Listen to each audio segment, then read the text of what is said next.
karena Allah, bertemu karena Allah, berpisah juga karena Allah. Hati kita sudah dihimpun dengan rasa cinta karena Allah, sehingga pembicaraan kita pun hari ini adalah berkaitan dengan bagaimana seorang yang mencintai Allah dan Rasul-Nya memiliki keterikatan satu dengan yang lain. Tema kita hari ini membicarakan bagaimana suburnya iman di tanah Palestina. Bapak Ibu yang dimuliakan Allah Subhanahu wa Ta'ala, para pemirsa Mutiara Pagi yang dirahmati Allah. Allah Subhanahu wa Ta'ala menetapkan di dalam Al-Quran satu di antara ayat-ayat Al-Quranul Karim, di mana Allah berfirman, A'udzubillahi minasyaitonir rajim, Bismillahirrahmanirrahim, Wattini wazaitun wa turi sinin wa hadzal baladil amin, ila akhiril ayat.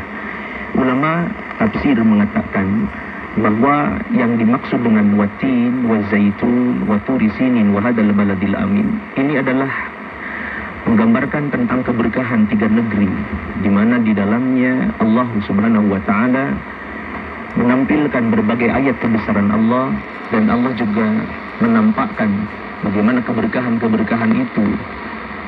Watini wa zaitun, buah tin dan buah zaitun, betul memang pengertiannya adalah nama di antara buah-buahan yang penuh dengan keberkahan Allah. Tetapi buah itu tumbuh di mana?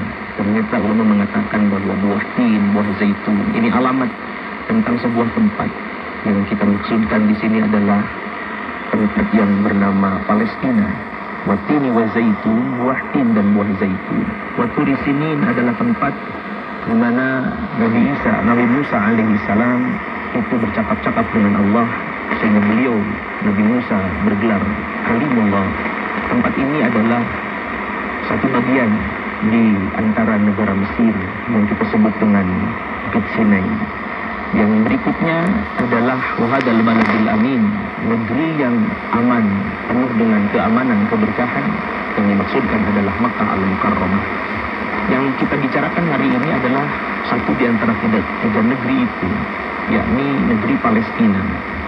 Allah Subhanahu wa Ta'ala berfirman dalam ayat yang lain, A'udzubillahi minasyaitonir rajim, Bismillahirrahmanirrahim, Subhanalladzi asra bi 'abdihi lailan minal masjidil haram ilal masjidil aqsa alladzi barakna haulahu linuriyahu min ayatina innahu huwas samiul basir. Bersuci Allah, zat yang telah memperjalankan hamba-Nya, baik roh maupun jasadnya, dalam keadaan terjaga pada satu malam dari Masjidil Haram ke Masjidil Aqsa, alladzi barakna haulah, tempat di mana Allah katakan kami berkahi sekitarnya. Berkah yang disebutkan di dalam Quran surah Al-Isra yang dibacakan tadi adalah bagaimana Allah Subhanahu wa Ta'ala mensuburkan negeri itu pada saat tertentu, pada waktu itu.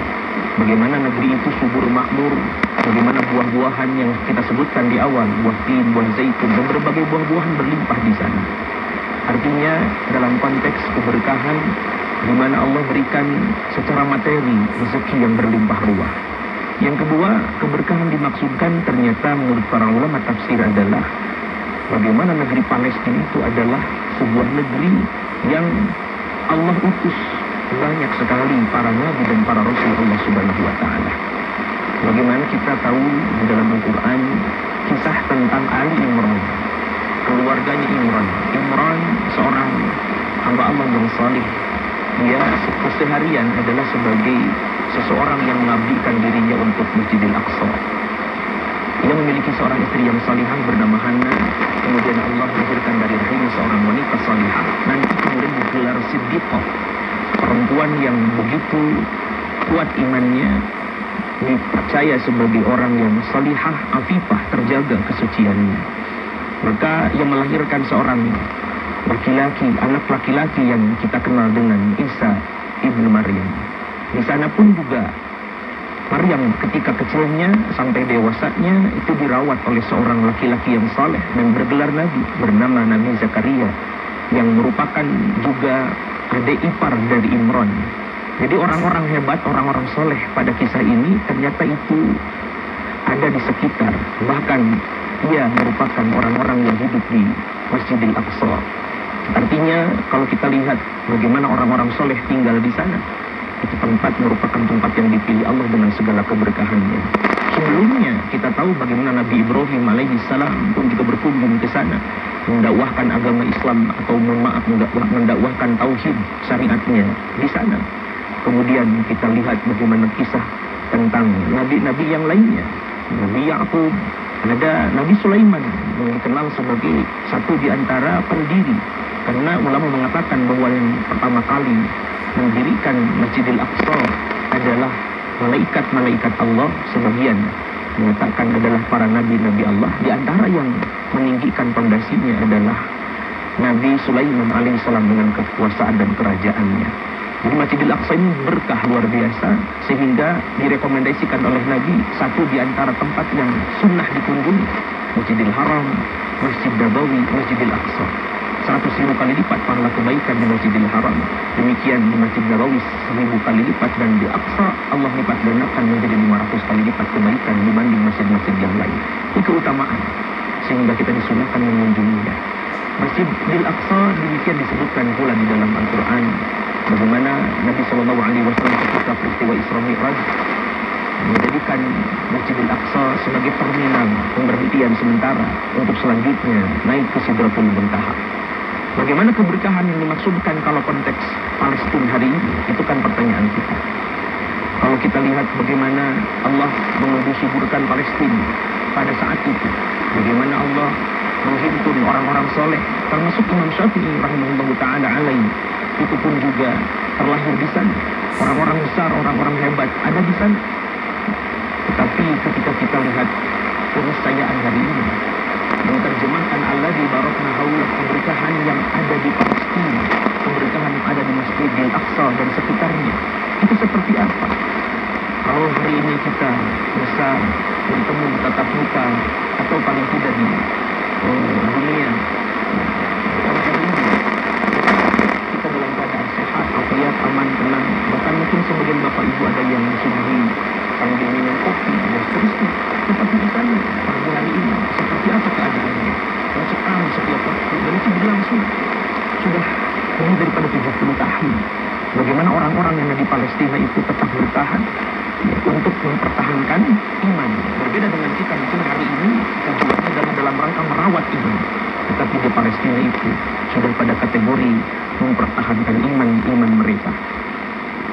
Hari ini kita tahu bagaimana media-media menampilkan berita, walaupun besok lusa mungkin kabar ini sudah tidak bisa kita ketemukan lagi, dikarenakan konon katanya penguasaan terhadap media karena mereka yang menguasai, termasuk satelit, termasuk internet, termasuk listrik.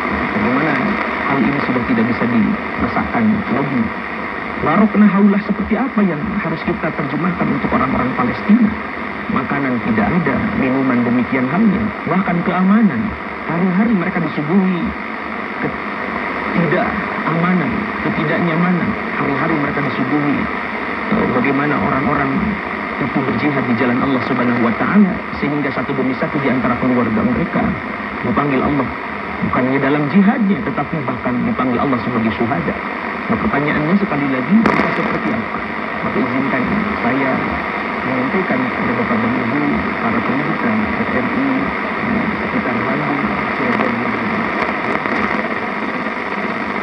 atau acara mutiara pagi hari ini, bahwa pemahaman para ulama mengatakan dimaksudkan keberkahan untuk konteks hari ini sudah tidak lagi diterjemahkan dalam konteks material, dalam konteks fisik, tetapi pemahaman tentang keberkahan yang dirasakan oleh mereka adalah bagaimana Allah mudahkan orang-orang Palestina itu untuk mendekati Allah Subhanahu wa ta'ala melalui medan jihad yang terhampar di depannya. Maka mereka sehingga kalau jihad lillah karena Allah, hadiahnya adalah surga Allah, maka bisa katakan begitu murah, begitu mudah surga. Jadi berkaitan dengan bisa kita lihat dalam konteks yang lain, bagaimana satu saat ada sekelompok LSM dari Indonesia untuk menyampaikan bantuan sosial kemanusiaan yang itu dihimpun dari kaum muslimin di Indonesia. Mereka datang ke Palestina menyampaikan bantuan, datang ke satu buah sekolah. Di antara mereka usia sekolah sekitar 5 atau 6 tahun, masih sangat kecil, mungkin usia TK atau tempat kita.